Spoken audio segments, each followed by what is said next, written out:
G'day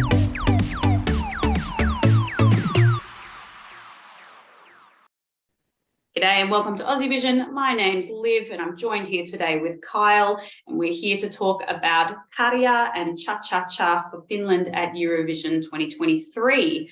We're going to be looking at the jury appeal and televote appeal of Cha-Cha-Cha. The way we've worked out these numbers is we went to the Aussievision team and we asked them to rate each song of Eurovision out of 10 in terms of jury and televote appeal. We averaged it out and then put them all up against each other to work out where we think they're all sitting this year.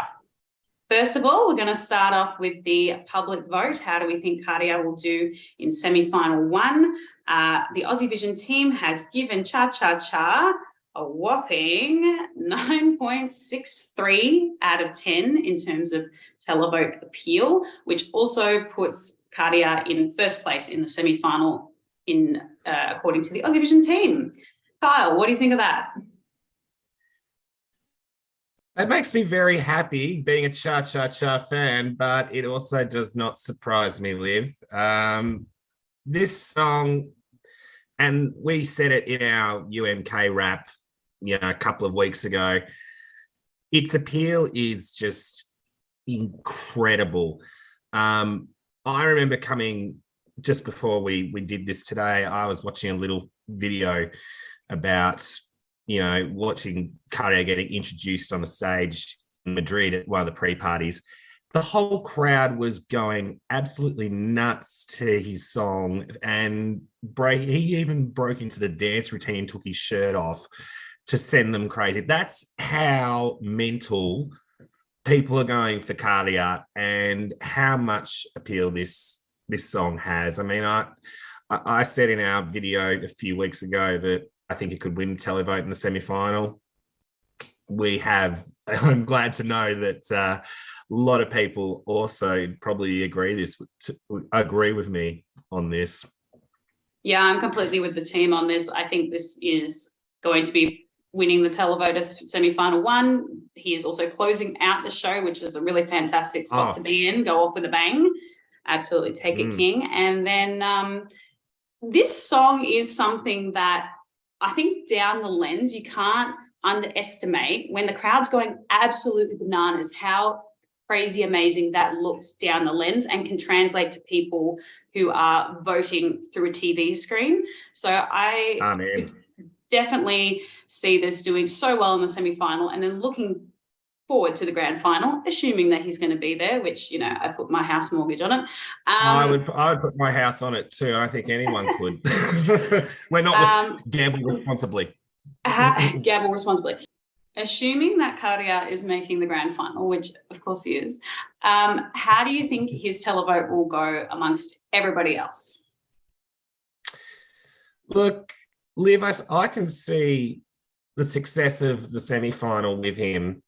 I mean, we know he's pretty much going to qualify for the grand final. I can see it transferring over. In fact, it could even be even better, because for the people who haven't seen him, before the semi-final, they might finally catch on to this in the grand final and be absolutely blown away by what he might produce. So it could get even better. I mean, I know we've got some of the people coming in from some of the other contenders from semi-final 2, putting them into the mix, but really it could get even bigger for him.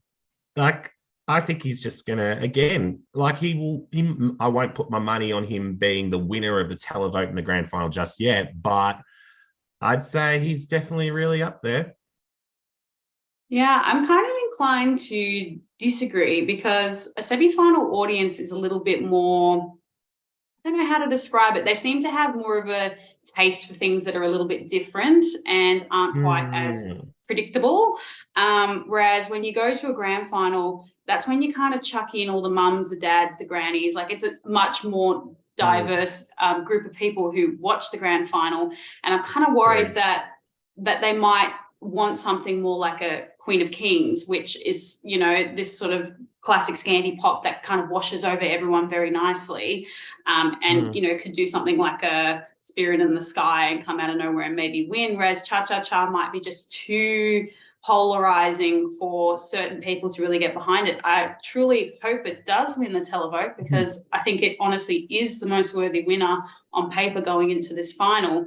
But I actually imagine it more in second or third in the grand final if it makes when it makes it through. Let's say when it makes it through. Yeah. Well, having said that, Liv, you could say that the cha-cha-cha routine is grandma friendly. I can see your nanas getting into doing the sailor swing. Well, I got to admit, my 65-year-old uncle, who is like the most Struth rural farmer you've ever met, who you think wouldn't enjoy music like this because all he does is listen to Johnny Cash, he bloody loves Käärijä. So let's just say it can really reel in people. Yeah, absolutely. Now, moving on to the jury appeal of Cha Cha Cha this year, the Aussievision team has given it a 7.25 out of 10. A little bit lower than televote, which puts it in 10th out of the 37 songs. What do you think about that one? Yeah, I'd say that's a fair placing, Liv. I'm glad to see it is still top 10. The jury is really going to make or break whether he finishes top 5 or possibly even wins this whole competition. We know that the public vote is just going to be there and locked for him. It really just depends how many of the jurors really get the sailor swing and the spirit fingers and really decide to get blown over. If they get caught up in the magic as well, then he could win this whole thing, and we could be going to Helsinki in 2024. Yeah, I would say that's a very fair assessment from the team, and I totally agree that the juries are making or breaking Käärijä's Eurovision campaign, basically. He needs to really, honestly, win the televote and then be top 4 or so with the juries, like absolute minimum, I would say, to be able to win this. And I'm really concerned because when you look at entries that have this fusion of sounds and elements and not necessarily the most outstanding vocal in the world, the juries don't generally get behind it, even if it's something like Shum, which quite clearly has amazing presence, appeal, staging. She had a wonderful vocal as well. It was something that was a little bit different, and the juries really did abandon her quite a bit. The televote didn't at all.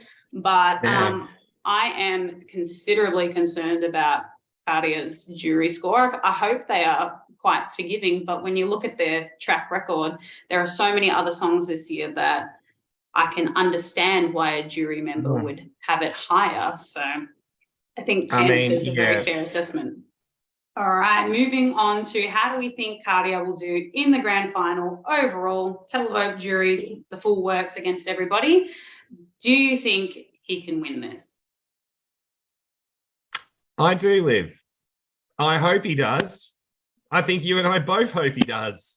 I honestly think he is the dark horse to win the thing if the stars align. And for those who don't want Loreen to create history and become the first woman to win this competition twice, I think they're going to get on board with Käärijä.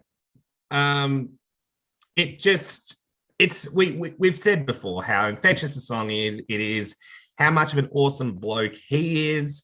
You just need to look at his social medias to see how he interacts with the kids and who send him drawings and everything like that. But if he smashes it out of the box on stage, if he is as much of a hit with the televote as we think he is, and the juries, most importantly, show it some love, as I said earlier, I hope, and I will be jumping up out of my chair if he does win, because it means we're going to Helsinki in 2024. So go Käärijä.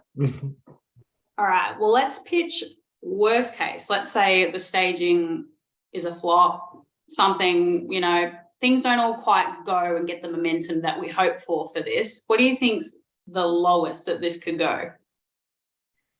I would say top 10. I'm still sticking with my prediction from a couple of weeks ago and saying that Yeah, I think this could definitely still just be enough to get into the top 10, or at the very, very lowest 13th. I mean, because we've got 26 in the final.